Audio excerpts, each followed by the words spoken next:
It's funny how sometimes the most profound wisdom can come from the most unexpected places and times.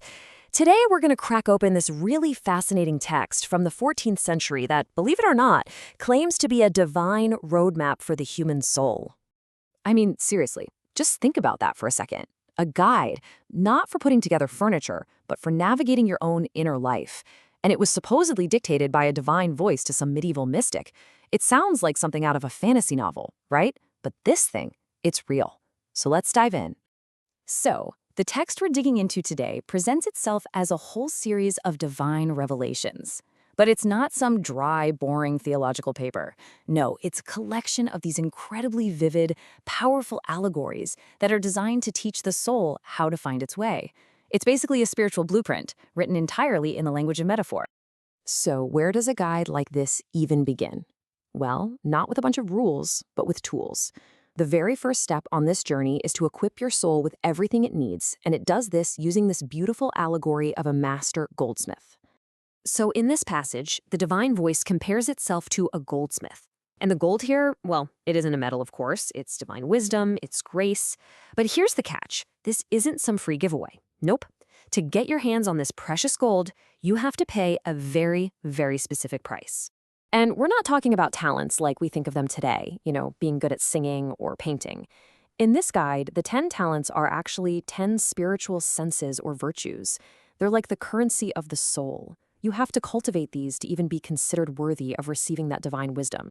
Okay, so take a look at this list. It's literally a complete spiritual toolkit. I mean, it covers everything from your physical senses to how you manage your time, your stuff, and even how you're supposed to look back and reflect on your past actions.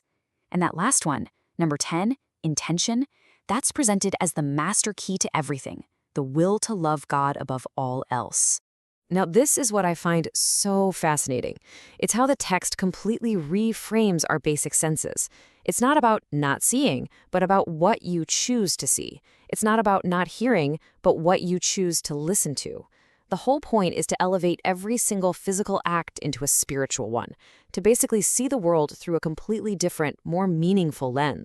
All right, so once the soul has its spiritual toolkit, where's it supposed to go? Well, according to this guide, it enters the wilderness.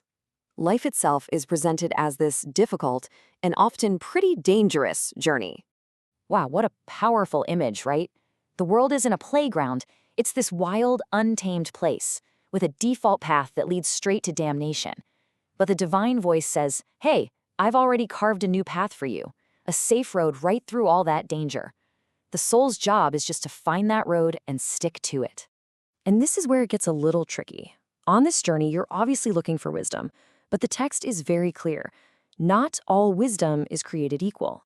It says there are two kinds, and they're symbolized by two totally different landscapes, a harsh, rocky mountain and a pleasant, easy valley.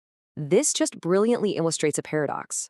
The path of spiritual wisdom, it's a hard, rocky, steep climb. It looks dark and totally uninviting from the outside. But then you have worldly wisdom, which is this lush, easy path. It seems wonderful, but it's a trick. It ends suddenly and flies away. The lesson is crystal clear. The truly rewarding path is usually the one that demands the most from us.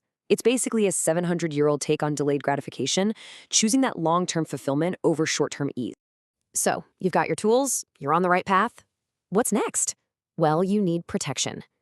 In this guide, virtues aren't just these abstract ideas you think about. Nope. They are tangible things you have to literally wear, like armor or clothing, to protect yourself from all the world's hardships.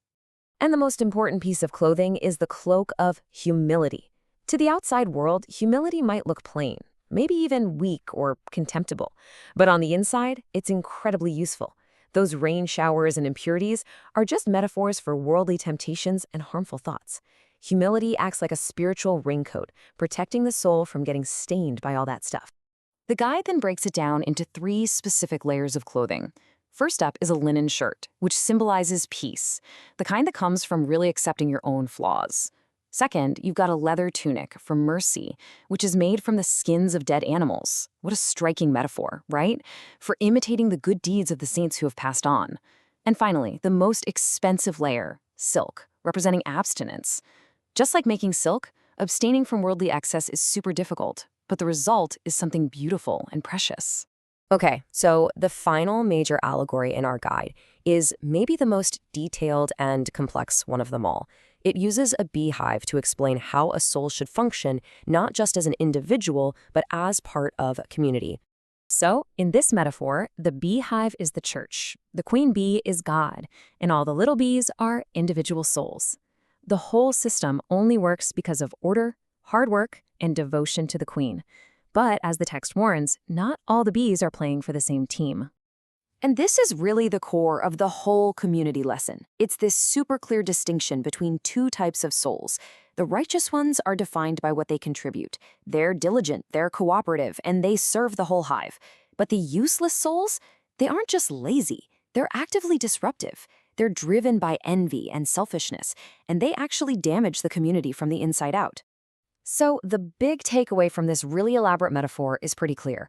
A soul doesn't exist in a vacuum. Its purpose is found in being a productive, cooperative member of a larger spiritual community, working diligently not just for itself, but for a higher good, symbolized by the queen and the health of the entire hive. And that kind of leaves us with one final thought, doesn't it? This whole guide, from the goldsmith's talents to the wilderness path and the spiritual armor, it's all about finding one's place and purpose. So what can a 700-year-old metaphor about bees, clothes, and mountains really teach us about finding our own purpose in the super complex world we live in today? Yeah, that's something worth thinking about.